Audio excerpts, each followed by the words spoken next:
Welcome guys and girls to the Main Event Podcast, the only podcast you need for all your weekly updates, news, information, rumours and entertainment surrounding the WWE. As always, I'm Raza and joining me today are Imran and Arif. What's going on, guys? I'm good. We're back. How are you, Arif? We're better than ever. Got a knack for making things better. I'm a maniac. Eric Bischoff. So it sounds like you're doing quite well after your illness last week. That's good to hear. Still got a little bit of that cold. It's that post Money in the Bank blues. I understand. But yeah, finally the Money in the Bank event has come and gone. What a night that was. Plenty of pre and post-show news as expected, along with the very eventful Monday Night Raw as well, the following night. And we are here to keep you up to date with all the happenings in the WWE in episode 33 of the Main Event Podcast. You could say you've got no chance of missing out. Oh my god. You could say that. As always, I want to start by thanking the fans and friends of the Main Event Podcast. We truly appreciate all of your support, however you are showing it. Whether you're tweeting to get people to tune in, or you tune in yourself, whether you recommend, any and all help is appreciated. And if you don't like us, then you're fired. What are you? I know what you're trying to do. You get it? There's these cheap shots all the way from the beginning. Hopefully your efforts don't go to waste. But again, if you do find any of us on Twitter or Facebook, any social media, don't hesitate to contact us. In recent weeks, we are having people tweet with me on Monday Night Raw, which is good, and Money in the Bank. Sorry if I spoiled anything for you over the past week. Our content, as you know, as you're all listening on different formats, is not only available on YouTube, but those of you that use iTunes on a regular basis, perhaps downloading our podcast off the iTunes store is a better option. As much as we enjoy the views, we also want you to download the episodes.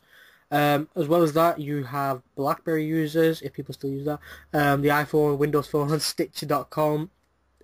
Stitcher.net.foot.head. I genuinely thought you cussed then. You No. It was my misunderstanding. No, but Vince McMahon did when he turned to John Cena and or Booker T and he goes, "What's up, Matt?" Don't say it. Don't say it. Don't. You YouTube it. It's really funny. But yeah, these Vince McMahon. What was your little, fancy with Vince McMahon all of a sudden? Well, I don't know. Maybe there was a surprise appearance on one of the shows this Oh week. God! No. On SmackDown, right? Oh, I hope. I don't have to talk about it. But yeah, a lot of options to listen in. YouTube as well, as I said, and Stitcher. We do the genetic jackhammer. We do love the views, but downloads are equally as important to us. Whether it's 100 listeners, 5 listeners, 2 downloads, 73 downloads, whatever it is. 74 or downloads. If you guys want to stall our listeners, I can just go on YouTube.com right now, and listeners, welcome to the Main Event Podcast, Imran and Arif edition. We like to juggle. Yep. Imran's juggling right now. Okay, let's not get too ahead of ourselves. Look at that. He's playing with those balls. Let's not several at a time juggling on the Main Event Podcast, the audio podcast. Obviously, he's definitely doing it. I can confirm. Whoop! I need to drop on there. There it is. He's got it. Now he's set one of the balls on fire, but he doesn't know which one. Back to episode. That was the one. 30. Yes, it was episode 30 of the Main Event Podcast. Can Rusev win the briefcase? Guess what? That 2 weeks ago, the views are still going up. Guess what that has? I'm guessing stopped on 8,000. Let's not get too ahead of ourselves, Arif. Oh, it's 800. Oh, it's a bit higher than that. Yes. Oh, that's my first guess. We're on 3,261. Wow. Which is massive for us. So thank you with that. Hey, if I can be serious for a minute, aka Lance Storm, I just want to say thank you. Remember, you can contact us in a variety of ways as well, anywhere and everywhere possible. You can like us on Facebook at the Main Event Podcast, follow and send us a tweet at TME Podcast. We are using that a lot more now, more active on that. So for all latest updates, articles, breaking news when we're not recording, follow us and we will break the news there. You can send us an email at tmepodcast@gmail.com, and if you want, you can visit our website www.tme-podcast.com. Podcast which we are going to be updating hopefully every weekend or 2 weeks or maybe even every month depending on the pay-per-view. Now what else you can do is you can also put a message in a piece of fruit, in an apple or an orange, then plant that fruit. It will become a tree, and that tree will contain all of the letters. I think orange was the more popular choice when we were discussing it. So I think. Yeah, we would prefer Yeah, orange, orange. definitely. I think all of us like Yeah. oranges more than... So yeah, the more fans we do get, the more listeners we do get, the higher the demand goes, and the more we have to update the website. I want to be. And the more fruit is needed. We need more than 5 a day, people. I want to sit there and update the website. You know what I'm saying? It's not something I want to stay away from. I want to update the website. So yeah, please do get in touch for anything you want WWE related. Hopefully stick with us on our journey to become a top or even a recognizable WWE podcast. Again, I apologize for the lack of content last week. It was actually one of our shortest episodes ever. I think just over 30 minutes, I believe. But I'm not pointing fingers, but don't worry, we got plenty. Yeah, Imran. We got plenty. Me?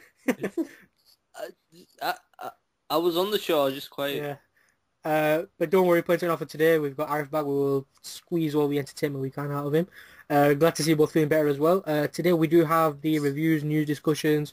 It was an orange joke. Squeeze all the... It was an orange joke. So all that's left is the pulp of boredom. Oh God. Discussions on the Money in the Bank event, courtesy of Arif as well. And of course we'll find out what the dreaded forfeit is as well from your Imran.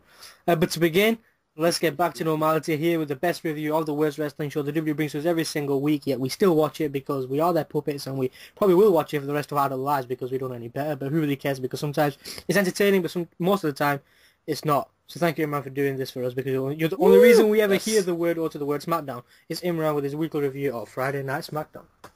Yes. Imran. And Smackdown really was the worst show on TV this week. Well, it opens up tapes from Pittsburgh with Triple H, Randy Orton, and Seth Rollins waiting in the ring. Triple H names the eras in wrestling: the Golden Era, the Rock and Wrestling Era, the Attitude Era, the Ruthless Aggression Era, and the Reality Era, but corrects the Reality Era, calling it the Attitude Era. The Authority Era, sorry. He talks about the Authority constantly making history and turns to Money in the Bank pay-per-view, where history will be made as we crown a new WWE World Heavyweight Champion. He looks at Randy Orton to be the new WWE World Heavyweight Champion, and there will also be a traditional Money in the Bank ladder match, finally, which will be won by Seth Rollins. Like it or not, but that's what's best for business. Orton says he will be the new WWE World Heavyweight Champion by climbing the ladder. Seth Rollins says he will forge his own destiny and secure a contract, which gives him a title shot at any time, anywhere.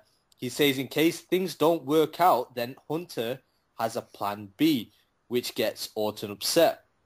Rollins says that Orton might not get the job done, but Orton threatens to whip Rollins' ass. Triple H breaks them apart and says the reason why they should trust each other is because Triple H does. And in reality, it all is that. In reality, the only thing that is the one constant is the Authority. Because the Authority is not going to change, so they can either survive against the Authority or thrive with the Authority. Your authority is a mystery. Could change and no one sees. And with the Authority, they're going to make it hard for Dean Ambrose, because tonight he's got some bad news. Woo! Bad news comes out for Dean Ambrose was Barrett. The match is decent with Barrett on the attack from the get-go, but gets thrown out of the ring and thrown into the barricades, which is where Barrett starts holding his shoulder. Hint, hint. No. They return and Barrett does look better, and the match wasn't too bad, but it ends with dirty deeds to make Dean look strong going into Money in the Bank. After the match, Jack Swagger and Zeb Cole to come out. He clotheslines Barrett, sends him into the barricade, hint, hint, and the second one is what hurts him. Swagger goes to apply the Patriot Lock, but you can see Barrett struggling in pain, and he instantly just taps out immediately. Rollins hits Swagger with a mini ladder. They brawl some more back in the ring, brawl out of the ring, and Seth Rollins attacks Ambrose from behind. He sends him to the steel steps in the ring, and he lays out Ambrose with a curb stomp. Next, Roman Reigns vs. Kane is announced for the main event. Then I got my team match with Paige versus Cameron. I don't know who won. We all lost. Well, I lost. It's a shame. Yep. Luke Harper cuts a promo about Eric Rowan in the usual Wyatt family manner, saying that they have been shunned and they have never had nice shiny things, but his hand guides them, and they are now walking upright. He ends by saying they want what the Usos have. Bray walks in and he says that he will climb to the top and cast out his judgment and take the ornament of power. Can you feel it? A nation of sheep led by a lone wolf. Bah, bah. That just kind of puts a damp on everything you said. Sorry. Sorry. No, that was awesome. It's a nation of sheep. Bah. Next we got Sheamus versus Bray Wyatt. It was a very good match, but a long match. It was good. Both did great, but it ends with Sheamus locking in the Cloverleaf submission, but Luke Harper interferes, attacks Sheamus, causing a DQ. The attack continues until the Usos make the save and take out the Wyatts with an outside dive. Sheamus goes for a bro kick, but Bray slips out under the ropes. Then we got Goldust with a backstage segment. He speaks about Ryback challenging him and Stardust. Stardust walks up, the lights change, music plays, and things get freakishly weird. Yeah. I'm the normal one. Stardust puts a promo about the stars, about the solar system, about the sun, and about Stardust. And I was really asking myself this question, why do I watch this crap? Goldust, however, called it awesome, and he accepts Ryback's challenge. Then, guys, we got a really good match with Cesaro and Alberto Del Rio versus Rob Van Dam and Dolph Ziggler. I mean, if these guys were really going to team up in a match, it was always going to be SmackDown.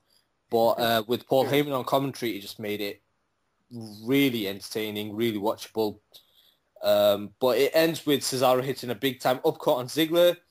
RVD takes him out. RVD misses the frog splash, and Del Rio gets the surprise win with the armbar for the win. After the match, Cesaro hits the neutralizer on Del Rio. The Usos do a backstage promo about how they will not stay down and they will keep popping up against the Wyatts. Lana in the ring with Rusev. Lana. I was going to say, was that Lana? I hate that. I hate that. Fresh off his transfer to Liverpool. I hate that word. Yeah. Just continue. Lana and Rusev in the ring as she brings up a photo of what seems to be the inside of a rundown building. I have no clue what this building is, guys. Like, I could just make out the Pittsburgh Steelers logo. That's about it. She says it's a metaphor for the people of the USA because they are greedy, fat, impotent, and causing decay. And so on. Fat, impotent. I was waiting for that. Oh god, that's the best one. That's what she does. But she talks about Vladimir Putin. Vladimir Putin. And Rusev talks saying, America, Rusev, crush. Crush. And Rusev does crush. He destroys Sin Cara in like less than 30 seconds. Not Sin Cara, he was on such a good run. Yeah, he was the Green Power Ranger on SmackDown. Exactly. Then we got Big E coming out, and guys, is it me or does this guy sound like a great politician? He's a great politician, or he's been taking some regular visit to a pharmacy with the amount of drugs he's probably on. My word. Oh, he'll get eating a lot of people. He is just crazy. He's just, I don't know if it's me, he's just terrible on the microphone.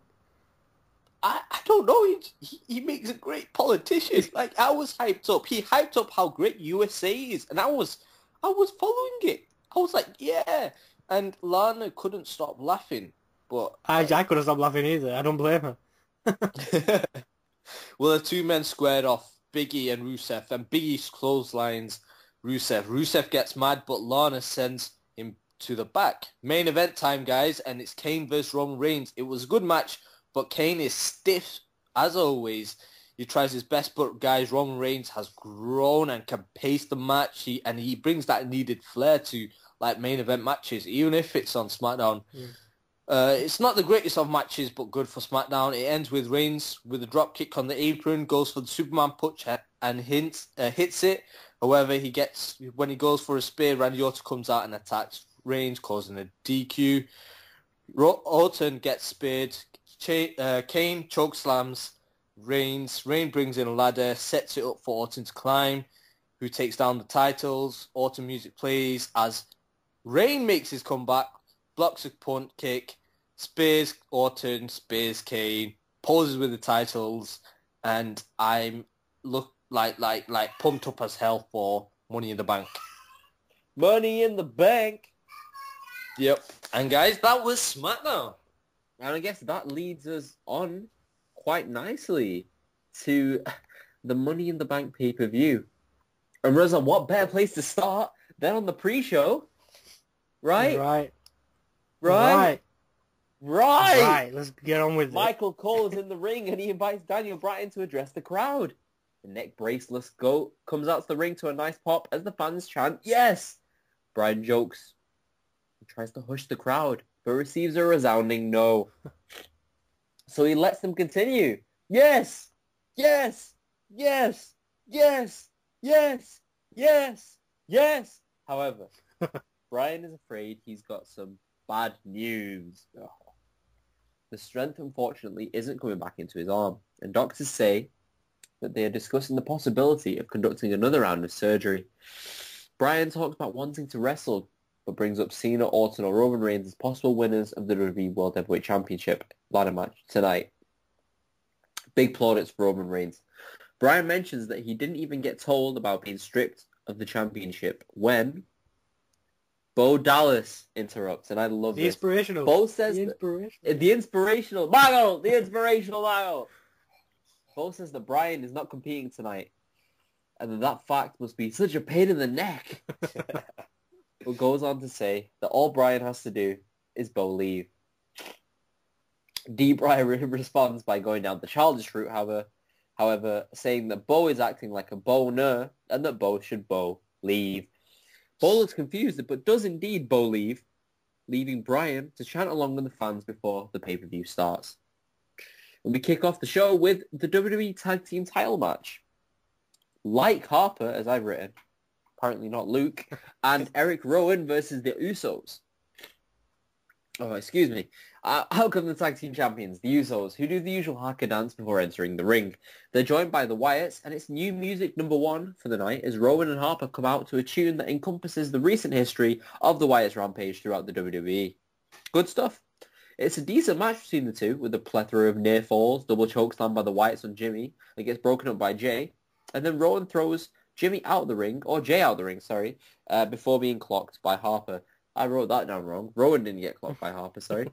Jay did. Harper then gets up to the top rope, oh god, but gets double suplexed by the Usos. They hit 2 big splashes and pick up the win, and your winners are still WWE Tag Team Champions, the Usos. Backstage segment with Dean Ambrose cutting a promo on his former Shield brother Seth Rollins. He says that Daddy, referring to Triple H, won't be happy once Rollins loses tonight.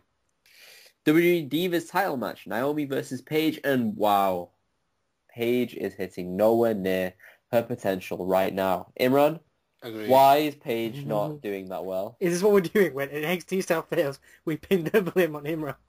Imran, I'm explain sorry. why your person is not doing well. I have no idea. She's not been given the right direction, really, I think. But Oh no, she has. She's been given the direction. She's been given down as the direction. That's all she's been given. Down, spiraling down. So she's unimpressive in this match, and it's actually Naomi who looks like the face, with Cameron showing no support for a friend. Paige hits a huge modified DDT for the win and retains the Divas title. Up next is Paul Revere. Guys, it's Paul Revere. Sandow comes out to go with the Boston crowd before he's joined by the Exotic Express and Adam Rose. A good response to Rose and his Rosewoods by the crowd, but is that because of the Daniel Bryan syndrome? Is it? As in, is it because he has something catchy that people pick up on and enjoy more than him? Possibly. Oh, Yeah, I'm one of those. Same thing with Daniel Bryan. Hmm. Yes, yes, yes. No, no, Maybe no. because they've not had the chance to sing along to his theme music yet, this city. These fans. They've done it and probably won't do it again if it happens. Probably. That's a very good point. Sandow does get some offense in this match. Reza, but it's to no avail, Reza. That's ridiculous. As Rose hits the party foul for the It's 3 an count. outrage. Reza, your thoughts? I mean, he's dressed as Paul Revere. You let him win. The city of Boston. That's Adam Rose, man. Imran, why is Adam Rose still, well, in people's eyes? Now, this is Sandow. No. It's right now. It's Sandal's a failure. Whoa. Stop singling out Imran whenever NXT stars do badly, Reza. You just talked about Paige. So anyway, we get the bad news that Barrett won't be able to compete tonight, so the Money in the Bank ladder match will now be contested by just 6 combatants. It's Seth Rollins, Rob Van Dam, Jack Swagger, Dolph Ziggler, Kofi Kingston, and Dean Ambrose. A quick highlight reel of the match. Highlight reel. Oh, spoilers for another show. Kofi is tipped off a ladder inside the ring before springboarding off the top rope onto several superstars on the outside. Ambrose hits a suplex on Rollins onto a ladder. RVD hits a wicked rolling thunder onto Seth Rollins' body, which is draped across the ladder in the corner. Five-star frog splash from Van Dam to Swagger. Powerbomb by Swagger onto RVD from the top of a huge ladder, followed up by a massive suplex by Ambrose onto Rollins to take out his former teammate. On all this hubbub, Ambrose gets a shoulder injury and is advised to leave the match. Sounds of him shouting, "Pop it back in!" are accompanied by visuals of Ambrose running back to the back up the ramp. Kofi back body drops Rollins onto a ladder, zigzag on RVD. Come on, Dolph. He's going to win the case. Oh my God, we were all wrong. Guys, we were all wrong. He's not in the doghouse. He's the next WWE World Heavyweight. Oh, no. Rollins cracks Ziggler with the chair before climbing the ladder. Suddenly, out comes Ambrose, who unloads on Rollins before climbing the ladder himself. We were all wrong about Ziggler. It's Ambrose's time, guys. It's Ambrose's time. Yeah. Out comes Kane. He chokeslams Ambrose before hitting a tame tombstone piledriver. And then Kane proceeds to hold the ladder, allowing Rollins to pick up the briefcase and win Money in the Bank. Your guys? Thoughts? Me personally, I didn't like the finish with Kane, but obviously the result was predictable. We knew Rollins was going to win. But a fantastic match. I think even though we're like halfway through the card, it was the match of the night. It was. It really was. There was so many moments. I think there was a moment where Kofi Kingston was at the top, clear at the top. I thought he was going to do it. I was like, oh my God, is this Kofi's time? Then it was Dolph Ziggler's time. Then I realized, no, it was the Authority's time. I genuinely... If they turn Kofi heel, then I reckon he could be something good. Kofi is booked for just, little spots. In SOS. Battle Royal or a ladder match. And Kofi's your man. It doesn't matter what it's for. But I was going to say I was genuinely impressed with Jack Swagger in this match. Yes. He played the role of, the big, monster type of superstar in this. Perfect. And just dismantling his opponents. And, I'm not going to lie. I thought 6 worked well, and these 6 worked well. I just think Definitely. it would have been better with Barrett because, just a pure brawler. So his style would have fit as well. Obviously, it's a shame that he wasn't in, but understandable as well. But still, even without Barrett, match of the night by far. I think, alluding to Imran's point, 6 people made this match a lot better than possibly the 8 that were in the match later on. I think that felt a bit more of a cluster situation. But anyway, we'll get onto that. Backstage, Byron Saxton, taking the place of the fallen Josh Matthews, interviews Randy Orton. Or as I've written, Rand Orton. Orton talks about Seth winning and that he won't need any help tonight to get the job done. Ryback will come out to the ring in anticipation of their match, and yep, it's a rematch of their match every week, but with a twist. Out come Goldust and Stardust to defeat the team of Ryback and Curtis Axel. Backstage, Byron Saxton is busy again. It's this time interviewing the referee-clad Fandango. Byron asks Fandango how he can call this one down the middle, referring to the upcoming match between Layla and Summer Rae. Out come the 2 divas to rip each other, leaving Fandango speechless. I guess that match is up next. Oh no, wait, never mind, because out come Rusev and Lana. Lana heals it up in Russian to entice the crowd before the Soviet superstars are joined by Rusev's opponent, Big E. Big E gets some good offense in this during this contest, but it's to no avail as Rusev hits an accolade for the win. After the match, a Russian flag drops behind Rusev and Lana. And now it's time for Layla versus Summer Rae. No, sorry, wait, it's the Bellatons backstage. Stephanie walks up and asks Nikki why Brie is here. Brie ends up showing Stephanie her favorite video on her phone, Stephanie getting slopped on Raw.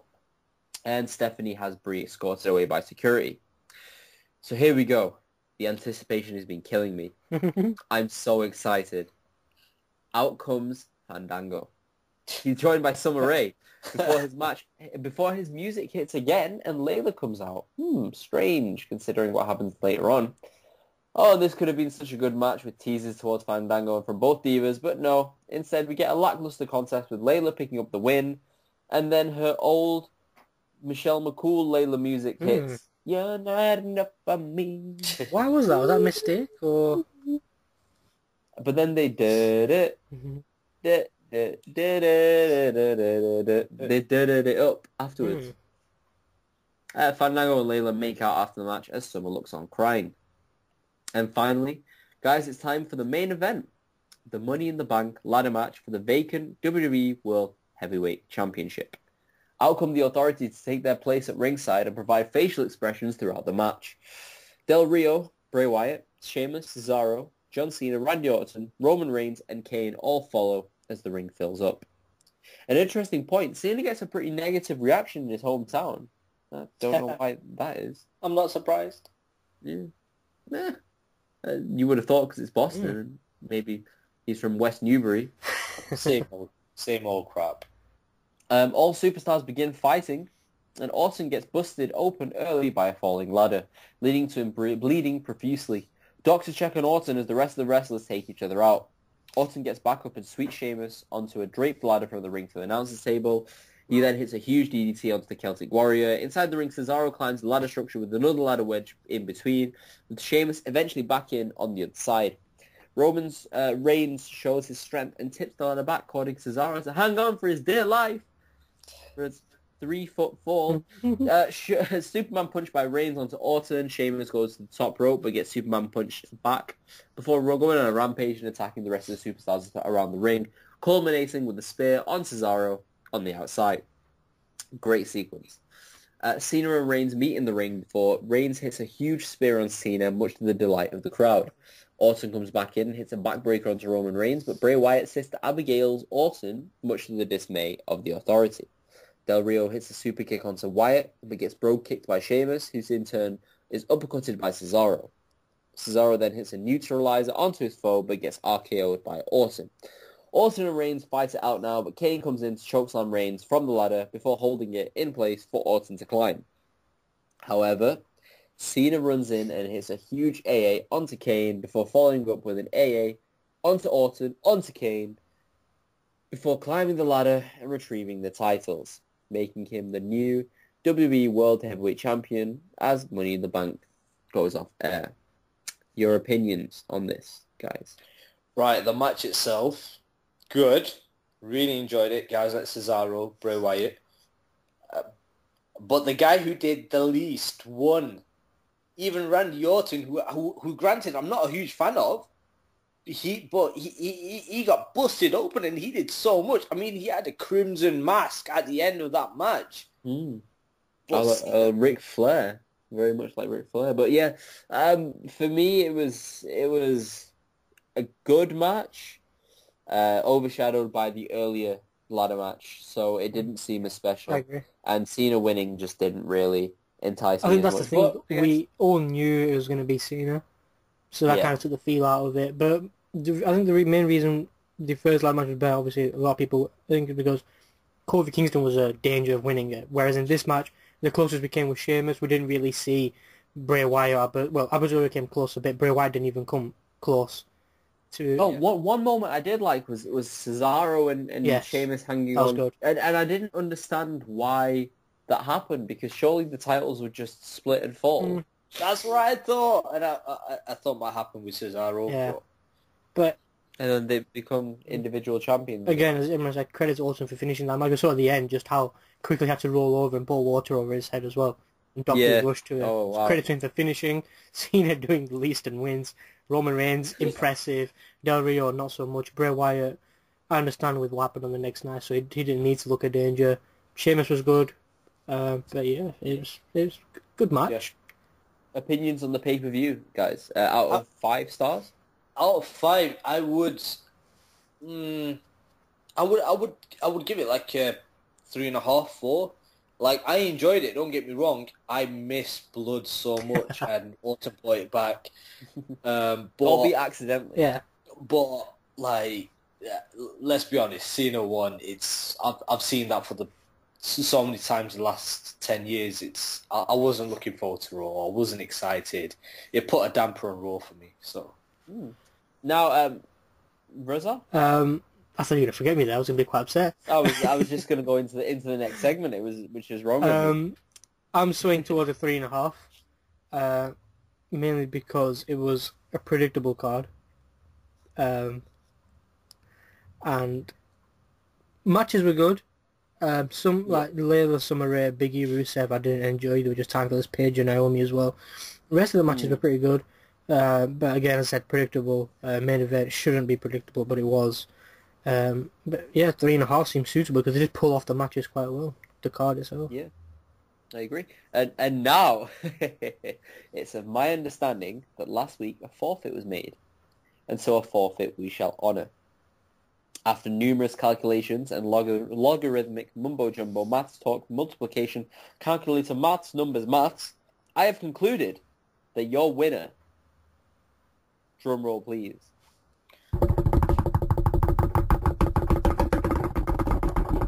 and new TME podcast prediction champion, what is Imran. Yes. Congratulations, Imran. You are now immune from the forfeit this week. Would you like to say a few words? Yes. I won. I beat Rosa yet again by my predictions. My predictions. Yes, I predicted them all myself. Yeah. If you don't believe us, don't listen to last week's show. Yep. Please don't. Can I cash in my briefcase? One step close to my 15 world champion. Yeah. What was that, Rosa? Can I cash in my briefcase? You can cash in your briefcase if you'd like. Would I win? Well, then we have a quiz. Well, I'll let him onto this victory. I mean, it was very sweet being unbeaten. Wait, how did you get the briefcase? Yeah, he did get the briefcase. I found it. Arif, you've got the briefcase. Oh no, but I'm not. I can't. I found it. I will distribute the briefcase thusly. Why not? Battleground. Battleground will be for the briefcase. Nice. And then you enact a quiz to win. Oh. If you lose, all exclusives here to the Main Event podcast. Yep, we didn't just make this up. This is on the run sheet, which leads me fantastically to Reza. Now, Reza, yes. Commiserations at this moment would probably be normal, but that's not the case here at the Main Event podcast.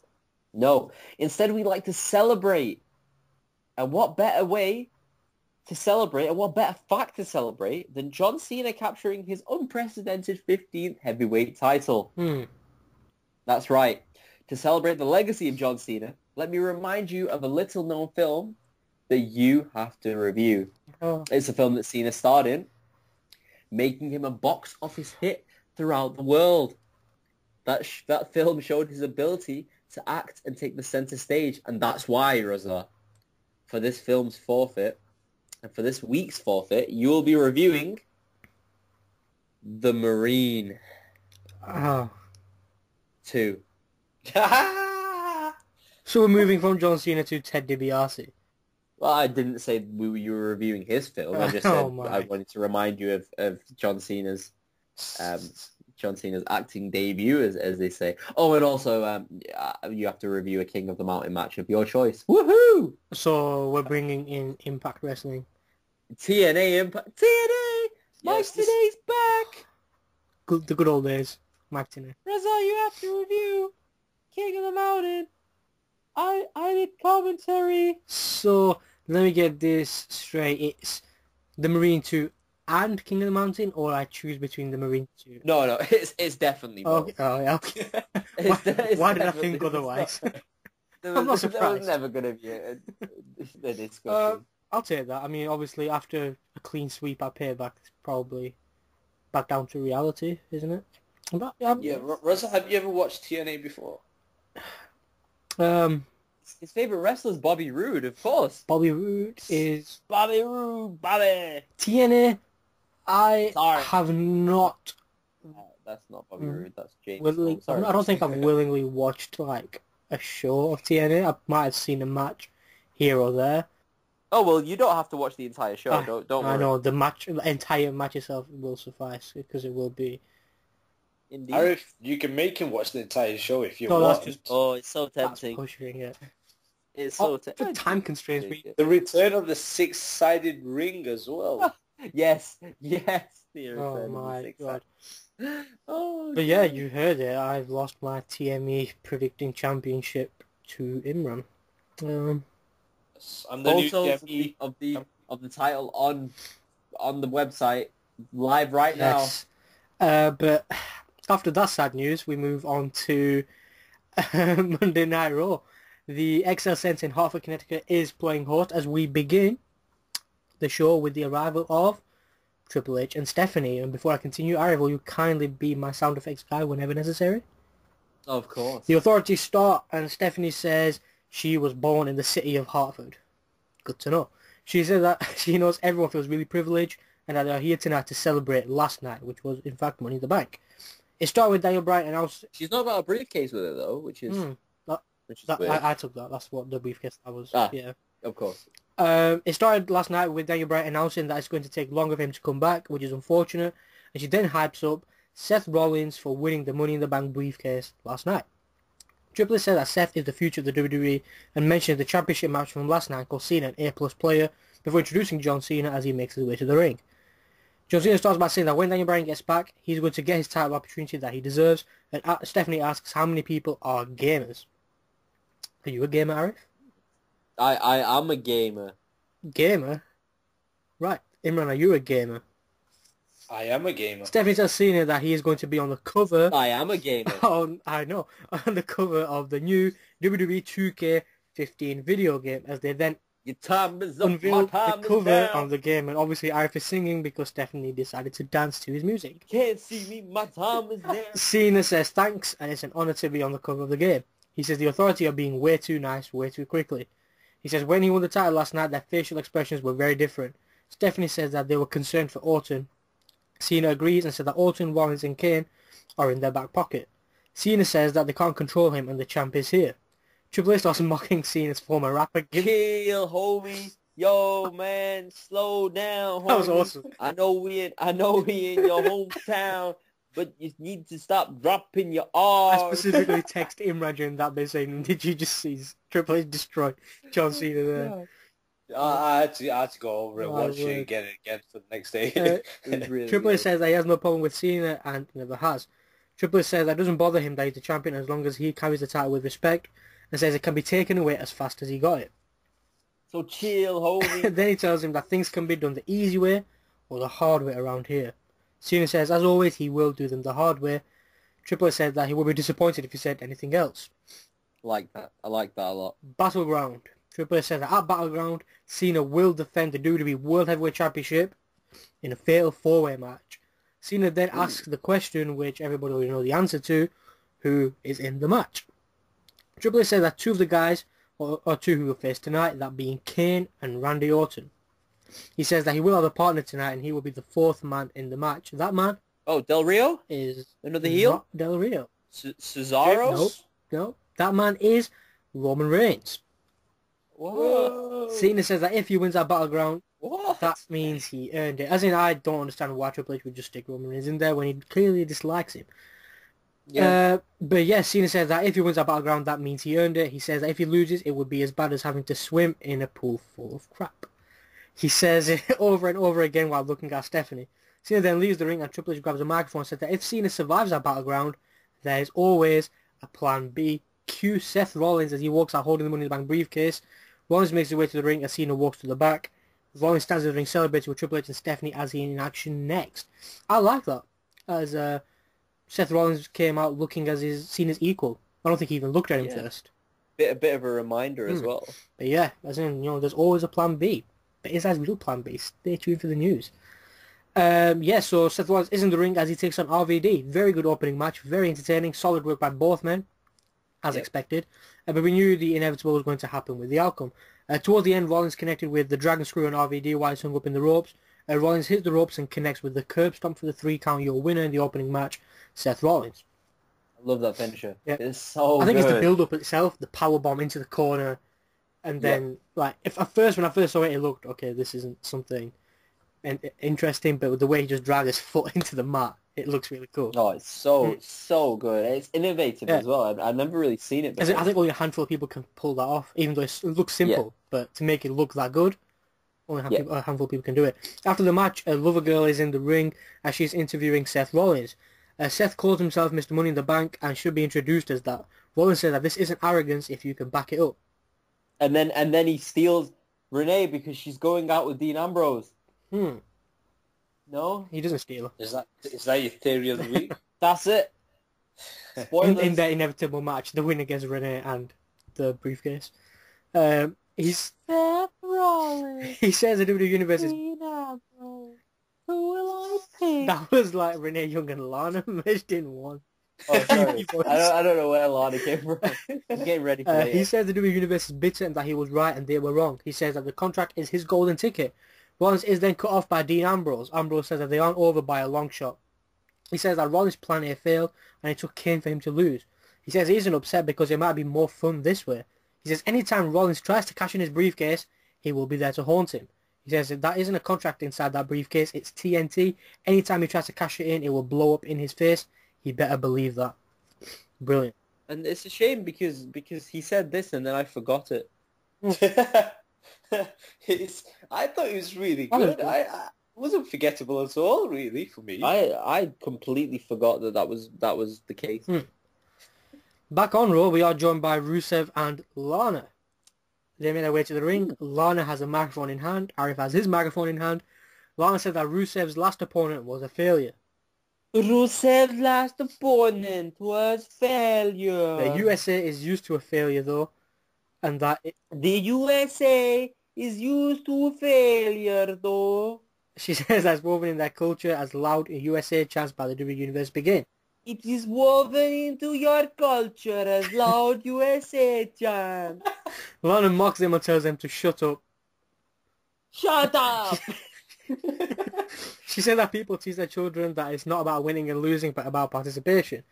Oh, Lana, you silly. She says that they are lying. She says that there's only one superpower in the world, and its leader is Vladimir Putin.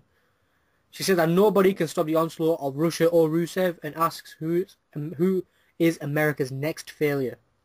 Rusev grabs a microphone and starts speaking in Bulgarian. I think it's Bulgarian, but we're going to think of it as Russian. Rusev Pashka, Rusev Putria. IF, please do it. Rusev Putria. Rusev Pachka. Brilliant. Dun, dun, dun, dun, dun, dun, dun, dun, dun, That's dun, dun, dun, that's how it works. He then says Rusev crushed. Loud USA chants again by the WWE Universe as we hear the music of the Real Americans. Jack Swagger and Zeb Coulter made their way out. They now made their way to the ring as Zeb says he is tired of Lana and Rusev coming out each week and slamming their country. He tells them to shut the hell up. Zeb says that she is allowed to do that because of something called freedom of speech. He says he can say whatever he wants to as well. Zeb calls them Boris and Natasha. He says that he can't say what he wants in her country, but she is here because she can say and take advantage of our laws. Zeb says that she did say something that sparked his interest. He says that a real American can't stop Rusev. He says that he wants both of them to stand there and listen to a real American. He tells everyone to rise and say, "We the people." Very loud USA chants. We the people. You didn't do it. I was still reading my script. I want you to stand there with me. Put your hand over your heart, and with a loud, clear voice, chant, We the people. people. See? Loud USA chants. Imran's into it. I said it. What? You're letting the side down. He did that. He's put in Russia right now. He's in love with Mother Russia. Rusev. He's in love with Rusev. Rusev's... Rusev Putria. Rusev Raza. Rusev starts to walk towards Swagger, but Lana steps in front of him and tells him to stop. Lana then leaves the ring, but Rusev charges towards Swagger, and Swagger hits Rusev with 2 arm drags as Rusev bails out of the ring and heads towards the back as we go to a commercial. What did you guys think of that? Brilliant. I was surprised. I absolutely loved it, and it's about time like these two faced off. It's gonna be big. This is the type of rivalries Rusev needs. He's big. You said this is the face turn for Swagger? Definitely, this is a face turn for Swagger, but I also don't want it to be wasted on Rusev. I think literally it'll all come to a grinding halt once Rusev beats Swagger, and that's a bit of a shame because Swagger and Zeb Coulter could be awesome as faces. But that's the thing. I think they're gonna drag this out, not in a bad way, but they're gonna see how long they can carry this on, and this could carry on for a long time. They could do so much with this. I think if they get a good reaction, even if Swagger loses, then I guess I think they will. But I can't see Rusev losing his first match to Swagger. I think the Swagger reaction will depend on Lana, really, how much she can get the fans to hate them. Yeah, that's all it is. But yeah, back from commercial, Sheamus is in the ring as he teams up with the Usos in a 6-man tag team match against the Wyatt family. Sheamus and the Usos versus the Wyatt family, a good 6-man tag team match in all honesty. Luke Harper impresses me again. Towards the end, Jay tried a super kick on Bray Wyatt, but Bray Wyatt slides out of the ring. Jay turns around into a spinning clothesline by Luke Harper for the 3 count. You win it by pinfall the Wyatt family. And at this stage, I thought, what the hell's happening with Bray Wyatt? Like, what is going on? We go to the back where Nikki Bella is being interviewed by... It's a shame that never changes. Or does it? Or does it, Harry? Well, it doesn't. So. We go to the back where Nikki Bella is interviewed by Tom Phillips. Nikki says that she didn't know she was not supposed to invite Brie backstage during the show last night. Hey, well, you can look, but you can't touch. Oh, man. That's what her song says. Stephanie shows up and says that Nikki and Brie have a match tonight against the Funkadactyls, but, oh yeah, Brie doesn't work there anymore. Says Nikki has to fight them by herself, and that match... Well, then she better hurry up. Yeah, and the match is next. Exactly. But even though it's next, we're joined, thankfully, by the inspirational Bo Dallas. He makes his way out and heads to the stage with the microphone in hand. Bo Dallas thanks everyone, says that he is here to ask everyone to join him in 60 seconds of silence for 2 superstars who can't compete right now. What a nice guy, Bo Dallas is. I mean, that's who else does that? I mean, you boo Bo Dallas, or you bore him, and then he does, kind gesture like this. What the hell? But yeah, 60 seconds of silence for Bad News Barrett and Daniel Bryan. Bo then gets on one knee in silence, but that did not seem like a minute to me. I can say that was 60 minutes. That's what. He got the heat though. That was perfect. Bo says that he was the voice of inspiration last night for Daniel Bryan and that he was the bigger man. We then see a video of Daniel Bryan speaking to the Universe last night during the pre-show. Bo now says to never stop believing, and Nikki Bella. Don't stop believing. Nikki Bella interrupts. Bo Dallas, gives him a weird look as she continues her way to the ring. Maybe she's attracted to him. Who knows? Everyone's attracted to Bo. She will be in 2-on-1 action against the Funkadactyls. Naomi connects with a kick to the head, then jumps off the top of the crossbody. They're hitting a finisher on Nikki Bella for the 3 count. You win it by pinfall the Funkadactyls. After the match, Cameron gets in the ring and screams at Naomi. They then start shoving each other and getting each other's face. Cameron then turns and leaves the ring. Back on road, the announcers give us an update on Bad News Barrett, and they reveal he will be out for quite a few months. They then tell us that the Intercontinental Championship is now vacant and will be determined by Battle Royal at Battleground. Shame for Bad News Barrett, obviously, with the reaction he was getting, but the show must go on. Paul Heyman now makes his way to the stage and hypes up Brock Lesnar into the streak, being the one behind the one in 21-1. Heyman then said that the Intercontinental Championship is now vacant, which I'm guessing was the announcement for the rest of the crowd, even though we found out by Michael Cole. Yes. And says that it's great. Heyman says that it's great because he is the one behind the one who won the Battle Royal at WrestleMania, and knows that his client will win the Intercontinental Championship at Battleground as he introduces Cesaro. Cesaro makes his way to the ring, heads out to the ring, as he is in singles action against Kofi Kingston. My birthday's in September, and can one of you buy me that robe, please? The robe? Can you buy it? You probably can. I'm sure they were selling the Sandow robe, so they should be on sale as well. WWE Shop UK.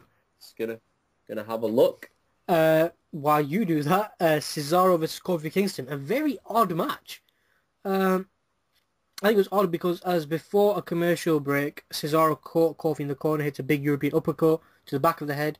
We then went into a commercial. After the commercial, Kofi is smiling and celebrating because Kofi defeats Cesaro, so I'm guessing you had to use the WWE app to find out what happened. That was so silly. Cesaro attacked Kofi from behind and tossed him out of the ring. Kofi jumped off the steel step, but Cesaro caught him with a massive uppercut again.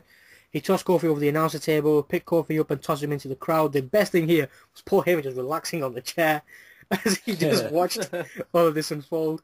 Cesaro then gave chase and tossed Kofi into the barricade again, towards the ringside area. Face first into the ring post. He pulls him into the ring post multiple times, hitting a huge short-arm clothesline to Kofi on the outside. The referees do finally make their way to the ring to get Cesaro for Kofi. Very aggressive attitude by Cesaro, but your winner is Kofi Kingston. We go to the back where Santino is talking to his Cobra. He says he can't believe nobody has shown up, not even Emma, and find out why a little later on. Adam Rose now shows up and says it's party time all the time. The Rosebuds now show up and Santino starts dancing with them. And Adam Rose, what was it? Twisted Tea was it called? The cheap... Twisted Tea. Something like that. That was a terrible advertisement. Back... We're all a little twisted! Back on Raw. The music of WWE Chairman Vince McMahon starts up, and here he is, the chairman of the board, the genetic jackhammer. Damien Sandow comes out dressed as Vince McMahon. Sandow says, I say in a Vince McMahon voice, welcome to Monday Night Raw. Arif, will you take it? Welcome to Monday Night Raw. He says he is the chairman of the board, Vincent Kennedy McMahon. He says that he has made the WWE a global juggernaut. He says he has seen great talent like Hulk Hogan, Triple H, Stone Cold Steve Austin, and a man who has had the most talent to ever step in the ring, Damien Sandow. I agree with Vince. 100%. The guy's a genius. Vince seemed really on the ball today. He hadn't shaved in a while, but... He looks like he's gone a bit smaller. He then says that he is officially entering Sandow into the Intercontinental Championship Battle Royale Battleground. He says if anyone has a problem with that, Arif, what are they? They're fine. Stephanie then calls Damien on the Titantron. She shows up on screen. Oh, she looks really annoyed. Yeah. Wow. She asks who he thinks he is. She says the McMahon family have broken their back building the foundation of their company. Stephanie says that her father has built this empire by toppling giants, and he will be going one-on-one with a giant who is also in this battle royal. Cue the great Carly as he makes his way out to no reaction whatsoever. Well, he has returned. Well, yeah, you wouldn't guess. You wouldn't even guess. An ex-champion, hint, hint. Yes, there was an ex-champion. So yes, Sandow and Great Carly one-on-one. Carly hits the big chop and pins Sandow for the 3 count. You win it by pinfall is Great Carly. We go to the back where we see... I hear that. We see a limousine. I have to follow my script, sorry. The driver gets out, opens the back door, but nobody gets out yet. We'll find out... Because nobody's there. We'll find out is he just driving in a big circle when it's time to appear on screen. He'll just get open the door. But nobody gets out, and we will find out who this returning WWE champion is. They were advertising it just before the pre-show that a WWE champion will be here. Triple H tweeted it as well. There's a return for WWE champion. Back on Raw. Justin Roberts inside the ring. Please welcome back former WWE champion. What else was it? It was cross-platform recording label, artist, musician, worldwide, everything. Film actor. And he's come to play. The Miz is back. I came to play. There's a price to pay. Time for you to get down on your knees and say goodbye to the good old days. You're never coming back. I came to play. As you can tell, I've loved it. I love this moment. He asks if everyone missed him. Did you miss him?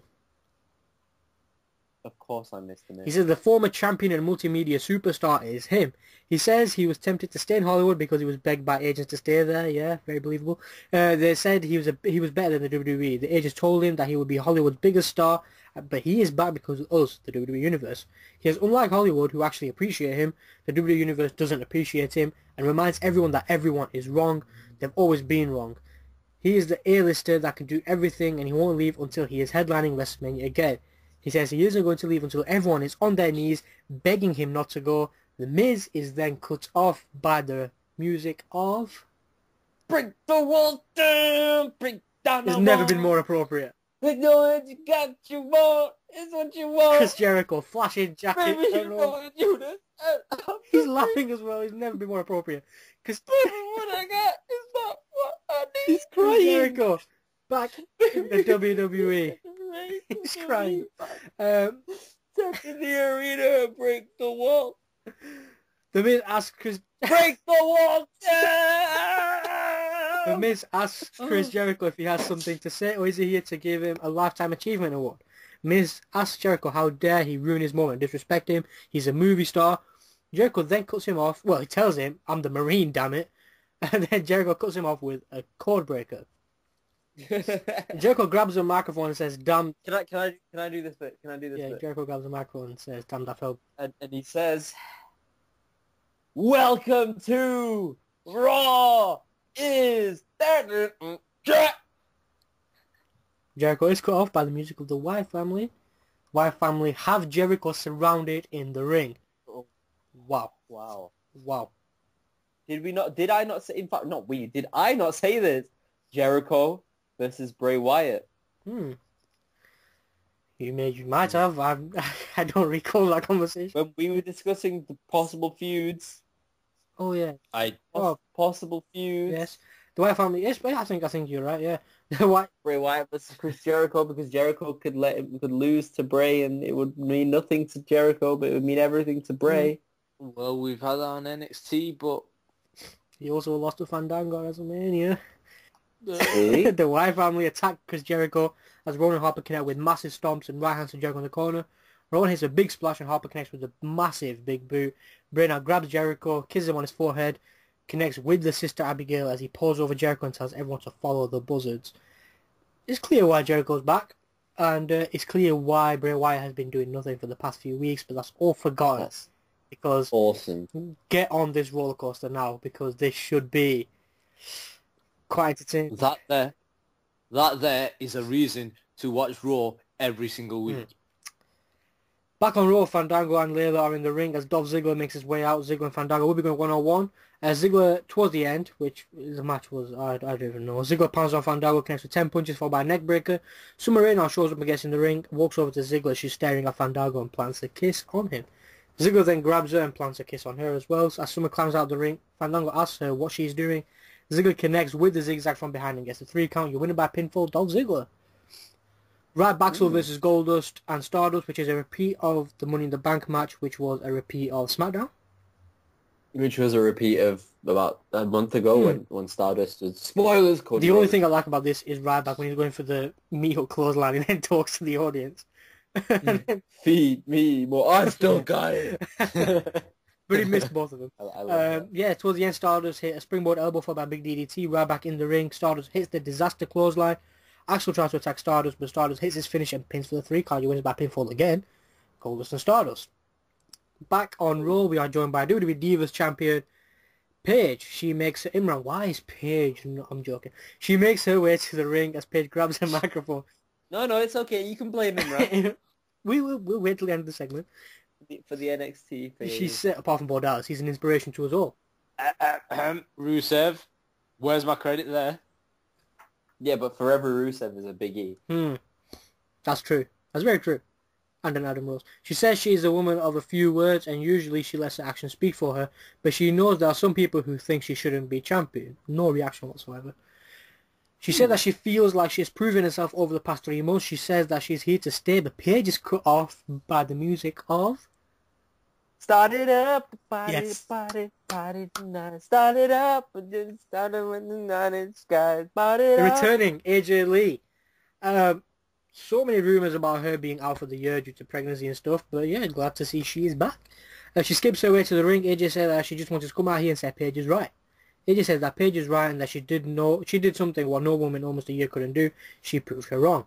AJ says she knows what kind of person she became and let her success get to her head, and says she's the longest reigning Divas champion of all time. She says Paige gave her a reality check. AJ tells her thank you. Paige says she isn't that stupid and knows that AJ is doing exactly what she did the night after WrestleMania. Paige says she will not make the same mistake that AJ did. Paige says she doesn't think anyone wants to see her defend her Divas Championship tonight. Very loud yes chants by the WWE Universe. AJ asked the universe if they want to see a championship match right now. Again, loud yes chants. Paige says okay, and we've got an impromptu Divas Championship match. AJ all over Paige. Paige goes back with a big kick to the chest of AJ. Paige lands multiple headbutts to AJ. AJ gets whipped to the corner, gets back on her feet, charges towards Paige, but Paige hits a massive clothesline for a 2 count. AJ slaps the taste out of Paige's mouth and rolls up Paige for the 3 count. AJ returns and the new Divas Champion. What? Yeah, true story. Can you just imagine CM Punk at this moment? I think you've had the Miz return. You've had no, but think about it. He's probably just like, AJ's the new Divas Champion. You liar! You said you were going out for milk for the baby. you just turn the TV on just to see what he's missing. Yeah, he's just like, AJ's been gone for a while. Let's just there she is. This has got to be a repeat. Back on Raw, Triple H has joined the commentators at ringside as Kane makes his way out for the tag team main event, joined by his partner Randy Orton as they go against their opponents, John Cena and Roman Reigns. Roman Reigns makes his way out last. In the match, Reigns does get beat up quite a bit, but Reigns does get the hot tag to John Cena, and Kane gets the tag as well. Comes into the ring. Cena has the shoulder tackles. He gets the cold tag. Followed by his belly-to-belly suplex. Cena calls for the 5-knuckle shuffle and connects. Cena picks Orton up, but Orton fights out and tags in Kane. Cena hits the belly-to-back suplex to Kane and hits the 5-knuckle shuffle on Kane as well. Orton comes in from behind and RKO's Cena. Reigns tosses Orton to the outside, hits the Superman punch to Kane in the ring. Reigns and Orton then fight up the ramp and go backstage. Kane pulls Cena to the outside and tosses him into the steel steps. Kane pulls Cena. Kane picks up the steel stairs and blasts Cena in the face with him as referee calls for the bell. Kane tosses Cena into the ring. So basically your winners by disqualification are John Cena and Roman Reigns. Kane picks up Cena for the tombstone and connects with it, and Cena looks like he's out cold. Well, you say connect. Well, you know, for some reason they're trying to make this move look so devastating, but it's clearly not. But he hardly touches the ground So anymore. fair play to Cena for selling it, because he looked gone. Triple H looks worried, surprisingly. He climbs into the ring with Kane as a doctor comes to check on Cena. Triple H is signaling for someone. My guess was more doctors, maybe a stretcher. No, Seth Rollins' music hits, and he's here. He's got his briefcase in hand, referee with him as well. Rollins runs out. Not yet. And Rollins tells him to cash it in. Triple H forces the referee to, hold the briefcase as Dean Ambrose does finally run out. Attacks Rollins before the referee can start the match. Ambrose tosses Rollins into the crowd as they're fighting all the way to the back through the crowd. Triple H tells Kane to grab a chair as Kane brings it into the ring. Kane goes to hit Cena, but Reigns shows up from nowhere and hits Kane with a massive spear. To finish off the night, we have Roman Reigns inside the ring, Triple H outside the ring, a massive stare down. Triple H slowly climbs down off the apron and walks away as we go off air. Good Raw. Very good Raw. Jericho returning, brilliant. AJ Lee returning, brilliant. Damien Sandow, as always, brilliant. The excitement of the potential cash-in at the end was fantastic. The stare down. And of course, can't forget Bray Wyatt and Chris Jericho. What did you guys think of the show? Personally, this Raw, for me, beat the post-Mania Raw. Like you said, Jericho returning, then we got the Wyatt angle, AJ taking back her baby. Everything was great. Even Sandow was great, apart from Twisted Tea. But, we're all a little twisted. Yeah, honestly, like, after the Cena win, like, I was like, oh, this is going to be rubbish, this is going to be awful, but this Raw was awesome. Halfway through Raw, I was, like, really torn. Do I like it? Do I not? And I absolutely loved it at the end. I thought it was the best Raw of the year. Wow. Yeah, it was awesome. All right. Fundamentally, yeah, I agree. This Raw was up there as probably one of the better Raws that there has been of this year. The only issue I had with it was the ending. For me, was a little bit predictable. Okay. Fair point. Fair enough. It was there not to actually entice anything. It was just there to set up the idea of Roman Reigns versus Triple H at SummerSlam, as well as further the authority feud with Cena. the ending, it had the cash-in as well. Like, okay, fair enough, it was a fake cash-in, but that brought in so much at the end. I think I told Arif before the podcast started when we were just discussing Raw, as in, even though we heard Ambrose said he's going to interrupt every time, for that, little moment, I genuinely thought, oh my god, is Seth Rollins actually going to cash in? That's the point I was trying to make earlier. Like we all forgot that Ambrose was saying that basically, because in that moment we got lost in it. I agree. Yeah, true.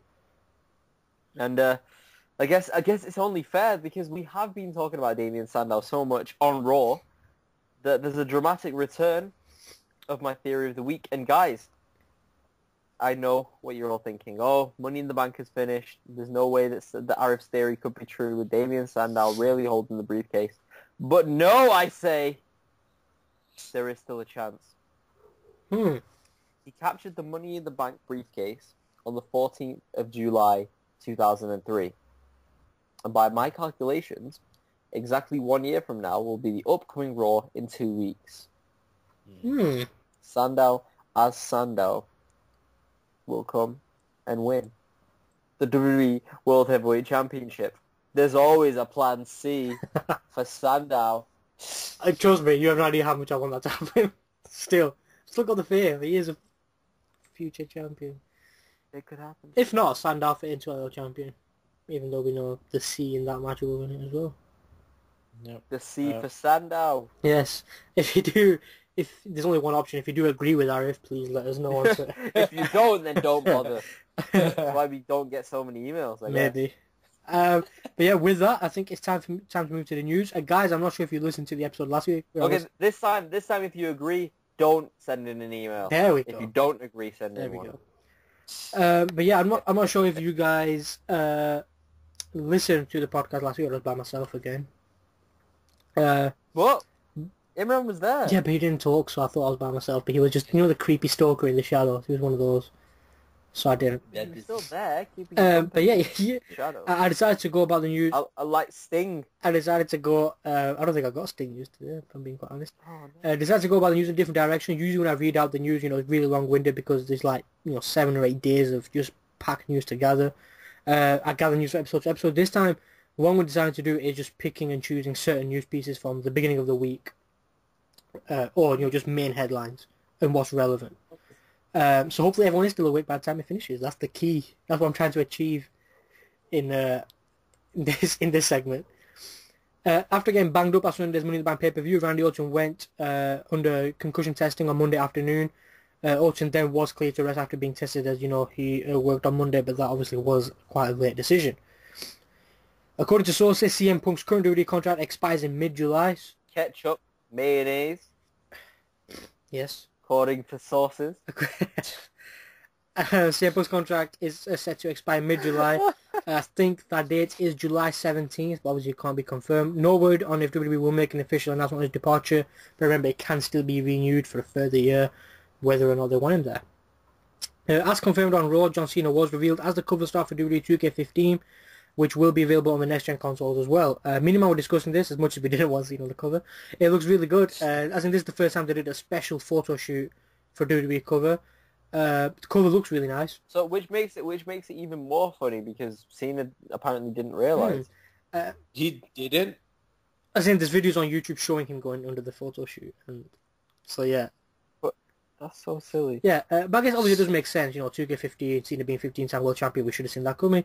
So, as I believe he will have input on the game. In the NBA 2K games, we've seen people like Jay-Z serve as executive producer 2 years ago. I think LeBron James most recently, and I think Kevin Durant will have input on this. They just decide things like music and other little features. So interesting to see what, or if any role, there's for Cena to play. But I'm guessing music, you should stick with the theme songs. Yeah, it's a lot better. I don't think they should put any other music in, but again, that remains to be seen. WWE.com confirmed that Cesaro suffered an eye injury during his match with Kofi Kingston on Raw. Chris Aaron, the WWE physician, described it as a poke from Kingston's finger that rendered the eye red and swollen, but update on WWE.com is that he is now clear to compete. On Monday Night Raw, WWE set up the booking to make fans think that Triple H's plan B for Battleground was Seth Rollins. Heavy almost confirmed rumor that Triple H's real plan B will end up being Brock Lesnar, which will how they set up the rumored Cena versus Lesnar match for the SummerSlam pay-per-view. Chris Jericho also returned on Monday Night Raw, in the post-Money Monday Night Raw, Money in the Bank one, in Connecticut, is reportedly worked into creative plans through the Night of Champions pay-per-view, which is on September 21st, so he's sticking around for a short while. Jericho always messes around with internet fans. This time he tried fooling people prior to Raw by posting photos on social media that showed him with his family, basically to try and throw people off. It said that the working plan right now, as we speak, is for Jericho versus Bray Wyatt at SummerSlam. Also, there's a chance that they could work Battleground as well, with SummerSlam being the follow-up. And I think Miz versus Jericho will probably be the I agree. Battleground match. As for when Jericho's return deal was complete, it said that they're always talking. A bit will come down to creative plans and Jericho's schedule with Fozzy and other gigs. He's got his book and everything like that, his podcasts. According to a source, Jericho loves coming into it with younger guys who he sees potential in. He was said to have been ecstatic to work with Bray Wyatt, and as soon as they told him if he was to return, he'd be involved in a long-term program with Bray Wyatt, he immediately agreed to it. So that shows you how high in regards he holds Bray Wyatt. Actually, going back to NXT, Jericho, at the time he was a huge main eventer during his previous run. He went down to NXT and he actually feuded with Bray Wyatt on NXT, which is a huge thing to do. So credit to Jericho. Again, stick around for that feud because that should be really entertaining. WWE is facing a big problem that's not gotten enough attention online. After the Money in the Bank event, there was a lot of talk online that said users would be cancelling their subscriptions of the network.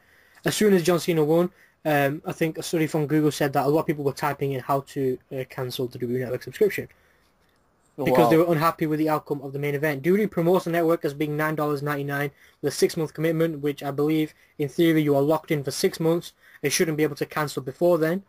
Am I right? No, I believe it's actually so if you cancel anytime within those 6 months, you have to pay up to 6 months, but you can still cancel. WWE is banking on that so they can build their subscriber numbers, but they are facing issues with some fans that they don't have money in their credit or bank accounts to pay online, and there's nothing that WWE can do about that other than just terminate their subscription. Also, anyone that uses PayPal to purchase the option, they have the option to go into their account and cancel their automatic payments each month.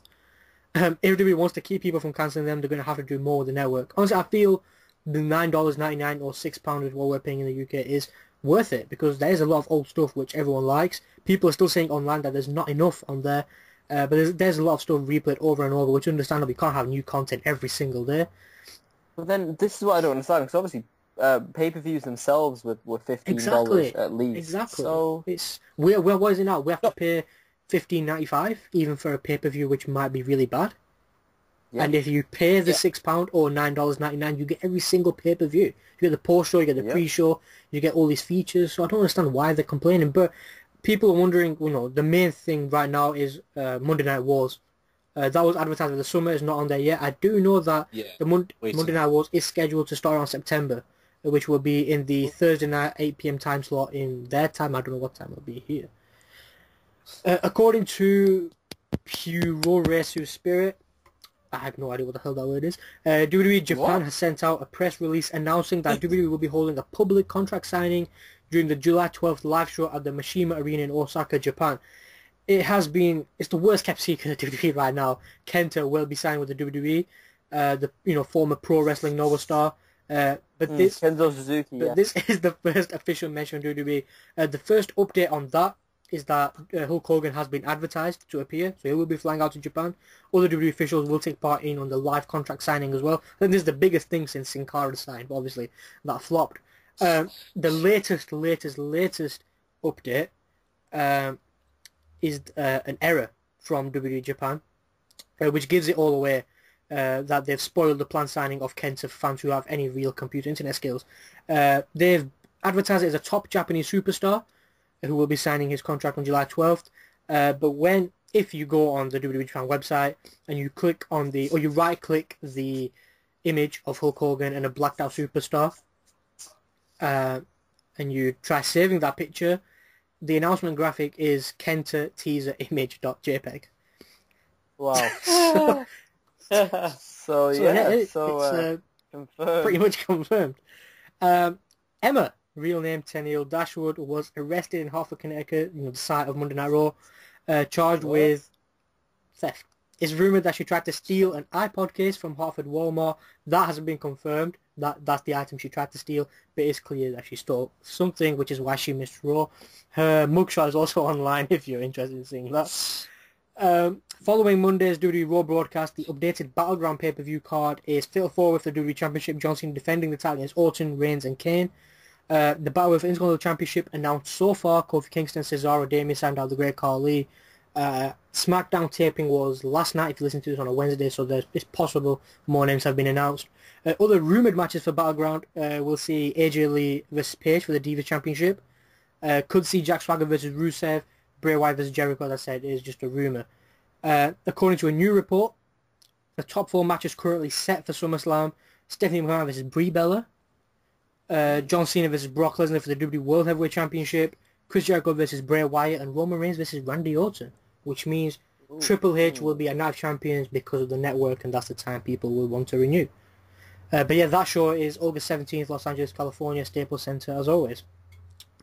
Prior to being injured and undergoing neck surgery, WWE had plans to do a Randy Orton versus Daniel Bryan feud, which left potential feuds with both Kane and Orton for Bryan when he's able to return. Of course, it all depends on if they still want to go on that route when if Bryan is able to return. Again, it depends on if he needs a second neck surgery. At the minute, it looks like he will, and that means he could miss the rest of 2014. The Ascension continues to taunt the Usos on Twitter. Connor tweeted that the Usos were walking targets with their tag team titles. Jimmy Uso basically told them to come and get some whenever they were ready. As you know, the Ascension should be in the main roster very, very, very soon. They've been working WWE live events in recent weeks. Once he returns from filming Vendetta, a new WWE Studios project, the Big Show's return feud is rumoured to be with Rusev. Of course, plans can easily change. It looks as if we're going for a good feud between Rusev and Swagger first. Big news, John Cena is finally turning heel. Only for a film. Only for a film. Don't get too happy.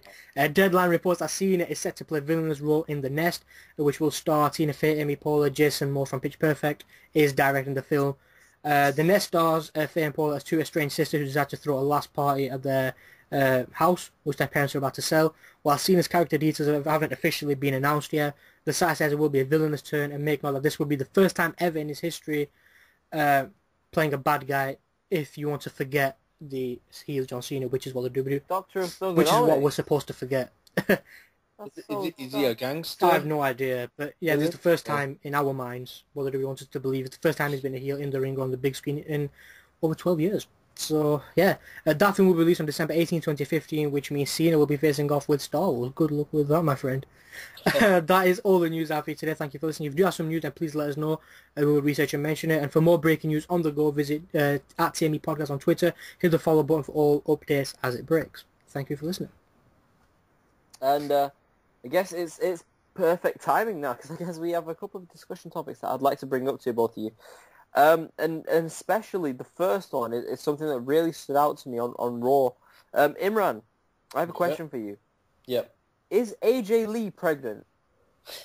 Because she took some huge bumps that you're not supposed to take as a pregnant woman. Maybe WWE forgot, or they're just trying to ruin CM Punk. Yeah, it's a punishment for Punk to ruin his personal life.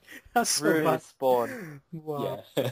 Sign him up already. No, but in reality, I'd like to predict the timeline for the WWE World Heavyweight Championship up to WrestleMania. Obviously, right now we have John Cena as the champion and Seth Rollins as the Money in the Bank winner. Imran, who do you think will take the title next, and when do you think they'll take it? Well, if the rumours are true, and we can pretty much confirm the rumours, Brock Lesnar versus John Cena. This is where Brock Lesnar needs to take the title, because this is guy who beat The Undertaker's streak. And he needs to win a match not by using chairs, not by using Paul Heyman as his cheat, but by beating someone and legitimizing himself. And he's got to win it. He's got to win it. You can't. WWE can't have this guy beating the biggest streak, the biggest superstar, and having him lose again. So then, Razad, this begs the question, where do we go from Brock Lesnar? I agree with Imran, though. First off, I think Lesnar has to win to actually have any impact of the streak ending. So say for example, okay, Lesnar wins at SummerSlam. What did you do in Night of Champions? Well, you've got two options really, haven't you? Three. You either give Cena his rematch. Four options. I'm just making up options. 8 options. We'll stick with 4 from now on. You can either give Cena his rematch. Daniel Bryan could return. We don't know, to face Lesnar. I forgot my third option, which means my final option is Seth Rollins cashes in, which I doubt he will cash in on Lesnar. So who will be the next WWE World Heavyweight I think Champion? after Brock Lesnar, your next WWE World Heavyweight Champion will be Roman Reigns What? at WrestleMania. So At WrestleMania. Lesnar holds the title for... No, sorry. Night of Next. Champions, Hell in a Yes, Cell. my mistake. After Lesnar, it will be John Cena, and as you said to me, for the 16th title reign, and then it will be Cena Reigns WrestleMania, which Reigns will win.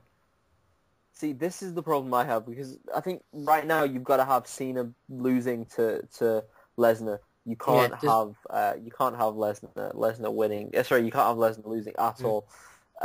So what I would say would happen is Lesnar wins the title at SummerSlam. Night of Champions, he defends it, but then knowing his schedule in a sense, he's probably not going to stick around after then, and then you'll have no WWE World Heavyweight Champion. So you get Seth Rollins to cash in somehow. If that's Randy Orton, Triple H, Cesaro helps them maybe possibly to take out Lesnar. I don't even. I'm clutching at straws. And then for me, if Reigns wins at WrestleMania and he does get his WrestleMania moment, which is what's rumored, we need to see the Rollins and Reigns feud as well. We're seeing Ambrose and Rollins. So I think, for me personally, I'd like to see Reigns win at WrestleMania. But I don't know how quickly, but then have Rollins cash in on him to trigger their feud. But then, if he cashes in, then it will delegitimize Reigns. No, but that's the thing. With Reigns, he won't look weak because he didn't lose, if you know what I mean. I think they're saving the cash in for whenever Reigns gets the title, because that'll just kickstart the whole Rollins and Reigns rivalry. Yeah, but I think that's a story for after WrestleMania. What? I don't think it'll happen before WrestleMania. I agree. I think this briefcase will stick around. But what I'd like to see, which I don't think will happen, is a cash in at WrestleMania to keep people talking at the end. Wow. I'd love to see that. But I doubt it they'll have, if they go with Reigns, I doubt it they'll give Reigns his moment and then steal it away from him. So I think if Reigns is going to win the title, he'll walk out as champion. Hey, they did it to Daniel Bryan at SummerSlam. Well, I guess. That's true. Very true. Going back to the current situation, I think even a short reign for Brock Lesnar is a good reign, and it's a reign that we need to see. I don't see how you can take the title off him without looking weak, apart from a cash-in. Maybe. Exactly, cash-in won't make a superstar look weak. But again, that depends. I don't want Seth Rollins winning it and then dropping it within 2 months. I think Seth Rollins is going to be built as a top future champion, as he was in NXT. So I think after WrestleMania is when suits him best. But saying that, knowing WWE, they'll probably cash in the next 3 weeks. Yep, drop the ball. So. Or lose. Yeah. Like Sundown. Whoa, what the hell? I guess that's our predictions for the time up to WrestleMania. We'd like to hear yours as well. www.tme-podcast.com podcast with a P. If you want to pop over to there and fill in the little form on there, and you can let us know what you think. Yeah, we are looking forward to hearing from you in any way and every way possible. So yeah, please do. Only that way. I don't want to hear. Okay, just that way. So so basically, you can't knock on our door and say Rollins will win our Elimination Chamber and then walk away. But yeah, guys, I think that's it for this week. It is. Thank you for joining us. We'll see you next week with more news, reviews, all that. Please hit the follow, like, subscribe, share buttons, whatever, all that fun stuff. Episode 34 next week. Any final words from you guys?